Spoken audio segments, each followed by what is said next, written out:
Le Nouvel Esprit Public, Philippe Meyer, bonjour.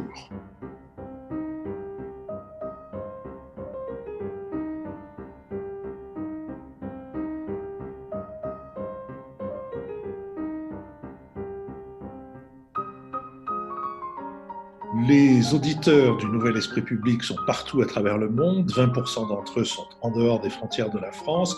Beaucoup d'entre eux, par une espèce de complicité et d'esprit de camaraderie, nous ont fait profiter de ce qu'ils voient là où ils sont. Faire profiter n'est peut-être pas exactement le bon mot, puisqu'il s'agit de raconter ce qui se passe autour de cette pandémie de Covid, mais en tout cas, ils nous ont fait profiter des informations qui sont les leurs et de ce qu'ils peuvent voir là où ils sont, sans autre prétention que de raconter midi à sa porte. Et aujourd'hui, cette chaîne d'auditeurs du Nouvel Esprit Public nous conduit en Côte d'Ivoire, où nous attend Ludovic Devina. Ludovic Devina, bonjour. Bonjour. Je peux vous demander de vous présenter à nos auditeurs? Alors, bien sûr, Ludovic Devina, je suis un expatrié qui vit en Côte d'Ivoire depuis 1 an et demi, quasiment 2 ans maintenant, après avoir navigué dans différents pays. Je travaille dans la construction pour un groupe africain, exclusivement africain, et je m'occupe de construction. Je suis directeur technique du groupe et je m'occupe plus particulièrement des projets qui sont sur Abidjan aujourd'hui. Vous êtes basé donc à Abidjan et c'est à Abidjan que la pandémie s'est déclarée et qu'elle a été, évidemment, comme dans tous les milieux urbains, qu'elle a été la plus, qu'elle a frappé le plus. Ça s'est passé quoi, début mars? C'est ça, oui. Alors début mars, on a vu arriver depuis l'Europe, parce qu'on a un très fort lien avec l'Europe, comme vous pouvez l'imaginer, la France en particulier. On a suivi ça de très loin et début mars, les premiers cas ont été détectés pour après prendre petit à petit de l'ampleur et les autorités réagir avec la vision de ce qui s'était passé en Europe avant. Et en Chine, évidemment, au tout début, mais plus particulièrement en Europe. Voilà. Et c'est vrai que depuis le début, c'est Abidjan et ce qu'on appelle le Grand Abidjan, la région périphérique, qui a pris le gros de la charge sur la Côte d'Ivoire. Quand la pandémie s'est déclenchée je crois vers le 11 ou 12 mars, il y avait déjà l'exemple, vous l'avez dit, de la Chine et l'exemple de l'Europe et notamment de l'Italie. Est-ce que ça a joué dans la manière dont les autorités ont réagi et dans le délai avec lequel elles ont réagi? Alors, je dirais que oui, puisque dès le départ, ils ont déjà déclaré un état d'urgence. Et ils ont eu le temps un peu de préparer les choses et de voir comment ça se passait ailleurs. Très rapidement, ils ont donc déclaré cet état d'urgence et ils ont fermé le Grand Abidjan. Et ils ont séparé le Grand Abidjan du reste du pays. Et donc, on était confinés, avec les guillemets qu'on peut y mettre, vu ce que vous avez connu en France, on était confinés à l'intérieur du Grand Abidjan. Pour préserver le reste du pays. Pour plusieurs raisons, à mon avis, c'est que les infrastructures sanitaires dans le reste du pays ne sont pas au niveau de celles d'Abidjan. Et ils ont voulu isoler le reste, principalement pour ça, et aussi la densité de personnes à Abidjan. Je crois qu'on est 5 ou 6 millions d'habitants sur le Grand Abidjan, pour éviter que ça se dissémine dans tout le territoire et sur tout le pays. Cette sorte de confinement à l'intérieur d'Abidjan, donc ça c'était avant la fin du mois de mars. Mm-hmm. Est-ce que le confinement était, vous nous l'avez dit, le Grand Abidjan était confiné, on ne pouvait plus en sortir, on ne pouvait pas y rentrer non plus, mais à l'intérieur d'Abidjan, est-ce qu'il y a eu des mesures de confinement total ou partiel? Alors, il n'y a pas eu de mesures de confinement en tant que telles. Il y a eu plusieurs mesures pour essayer de limiter les interactions entre les gens. Notamment, assez rapidement, un couvre-feu a été mis en place entre 22h et 5h du matin pour éviter que les gens, dans leurs activités nocturnes, puissent se mélanger et puis propager un peu le virus. Évidemment, le pays a été fermé, enfin les frontières ont été fermées pour éviter toute intrusion de l'extérieur. Et après, à l'issue de ça, sont un peu déclinées des mesures de protection individuelle et de limitation d'interaction entre les gens, justement pour éviter cette dissémination. Alors, ces mesures, elles ont été de plusieurs ordres. Comme en France, il a été, les regroupements de plus de 50 personnes dans un premier temps ont été interdits.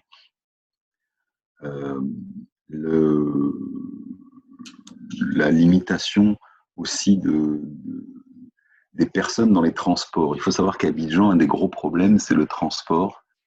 Et les gens utilisent beaucoup les transports en commun. Ce qu'on appelle des woro-woro ou des baka, qui sont soit des taxis collectifs plus ou moins grands. Et donc, très rapidement, les autorités ont demandé à ce que les distances entre les passagers soient d'1 mètre, que les passagers portent un masque. Ça, c'était une des premières mesures. La deuxième mesure qui peut prêter à sourire, mais c'était la fermeture des bars et des restaurants. Les fameux maquis abidjanais, au lieu de sociabilité, ont été très rapidement fermés, justement pour éviter les regroupements de gens et puis la dissémination du virus. Voilà, donc couvre-feu, création de distanciation sociale dans les transports, fermeture des bars et des restaurants, fermeture du Grand Abidjan, et puis fermeture des frontières extérieures au pays. Ça s'est mis en place assez rapidement et de manière assez forte dans un premier temps. Est-ce que ça a marché? Je veux dire, est-ce que ça a marché? Ma question est double. Est-ce que ça a marché vis-à-vis de la population? Est-ce que la population a trouvé ces mesures acceptables et surtout pratiquement vivables? Est-ce qu'elle a eu des masques?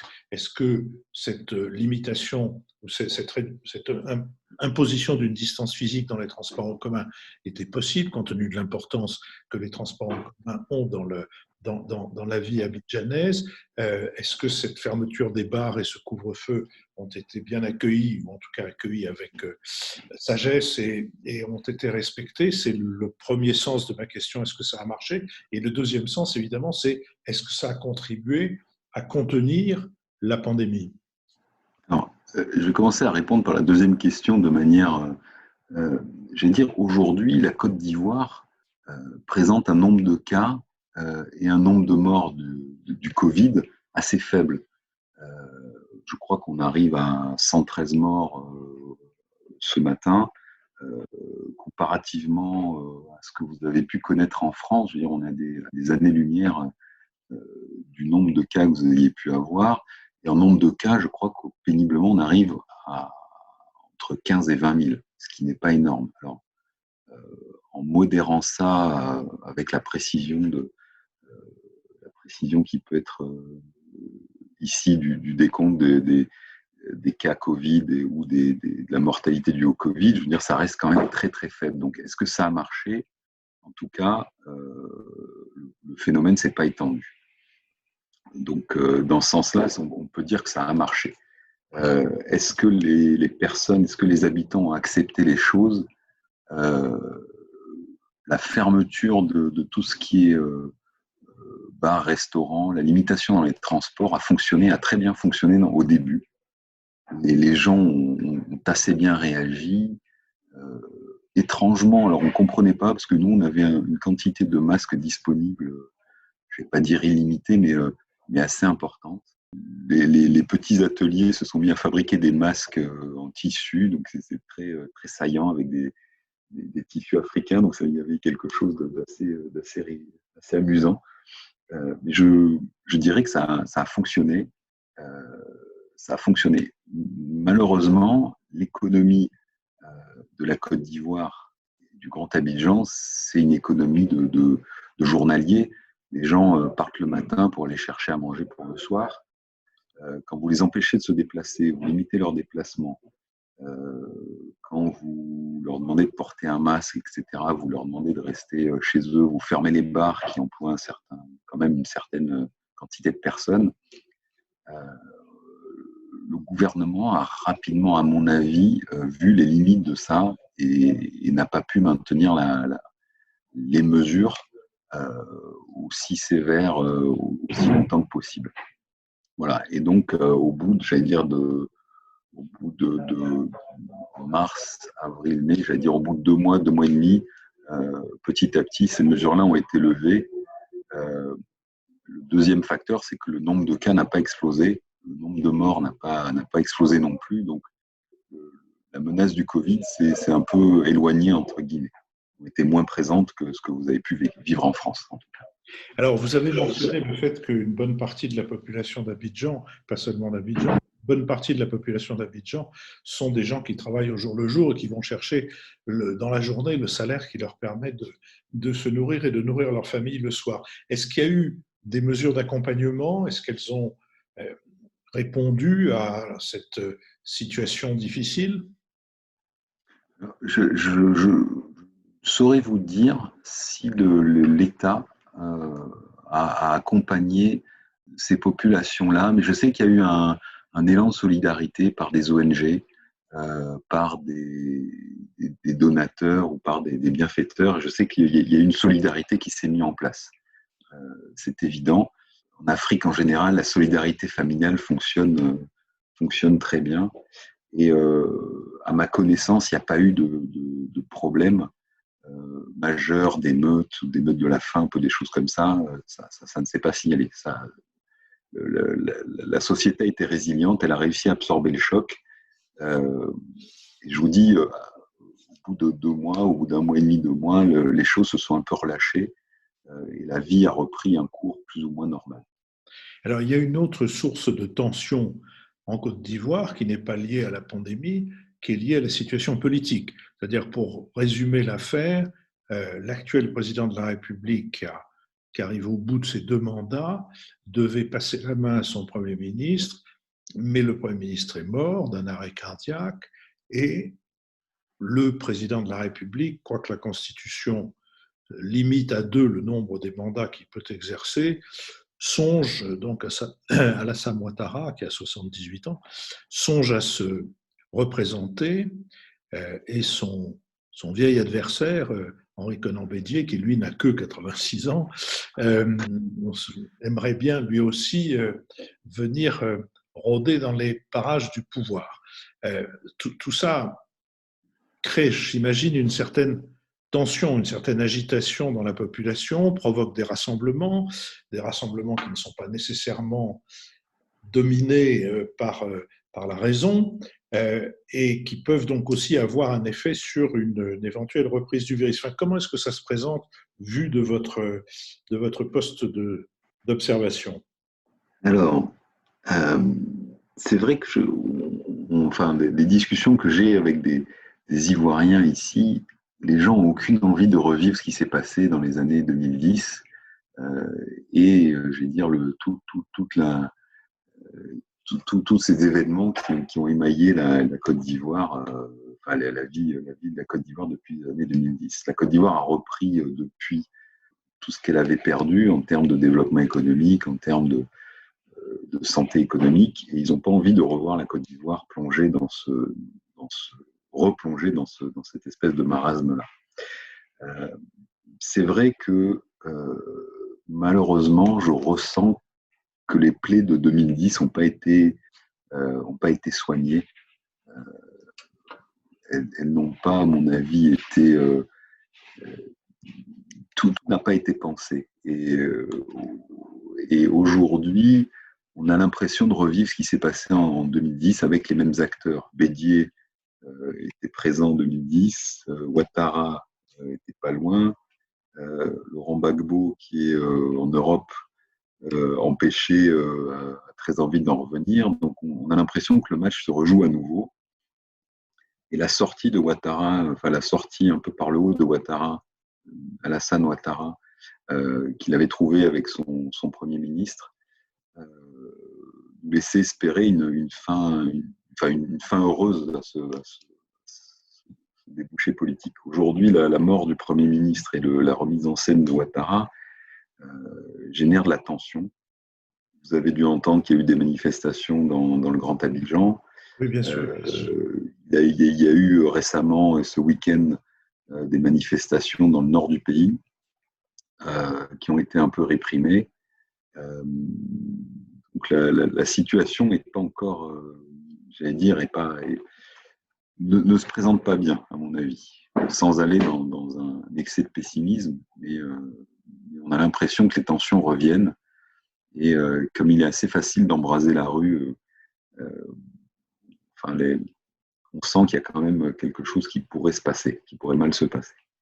Oui, il faut rappeler, vous parliez de la crise de 2010-2011, il faut rappeler que donc l'affrontement entre les deux candidats, Laurent Gbagbo et Alassane Ouattara, et leurs partisans, avait fait plus de 3200 morts et ne s'était terminé que par une solution dont on n'est pas absolument sûr qu'elle ait été, enfin c'était un médiateur de l'Union africaine qui était Thabo Mbeki, qui était intervenu, aider à régler la situation, mais on peut en effet penser qu'il y a beaucoup de rancœurs qui n'ont pas disparu et que ça pourrait aussi avoir des effets sur une possible reprise. Alors, pour revenir à la pandémie, aujourd'hui, les obsèques du Premier ministre, par exemple, il a été organisé des obsèques, j'allais dire, nationales, dans lesquelles on a réuni 10 000 personnes dans un stade pour célébrer le Premier ministre. Donc, c'est pas des choses qui vont en faveur de la non-dissémination du Covid. Alassane Ouattara, ce week-end, a été investi par son parti. Le stade d'Abidjan était rempli avec des fervents supporters, ce qui ne va pas dans le bon sens, je vais dire, en termes de dissémination. Ludovic Devinaz, je vous remercie, mais je ne voudrais pas que nous nous quittions sans que vous nous ayez dit ce que vous aimez, ce qui vous plaît, ce qui fait que vous êtes content d'être au Sénégal, en Côte d'Ivoire, et en particulier à Abidjan. J'allais dire, il y a une douceur de vivre en Afrique, particulièrement à Abidjan, qui est appréciable. Les gens sont d'une gentillesse absolue. Et vraiment, on goûte à cette gentillesse, à ce charme de la vie en permanence. Et donc, c'est ça que j'apprécie particulièrement à Abidjan. On a les bons côtés de l'Afrique et en même temps, on est proche de l'Europe, c'est-à-dire qu'on peut trouver tout ce qu'on cherche, tout ce qui nous rappelle le pays assez facilement en termes de restauration, en termes d'activité. Et Abidjan, pour ça, est vraiment formidable. Voilà. Ludovic Devinaz, merci d'avoir pris votre place dans la chaîne de camaraderie des auditeurs qui nous tiennent au courant de ce qu'ils voient de cette pandémie depuis l'endroit du monde où ils se trouvent. Merci à vous, Philippe.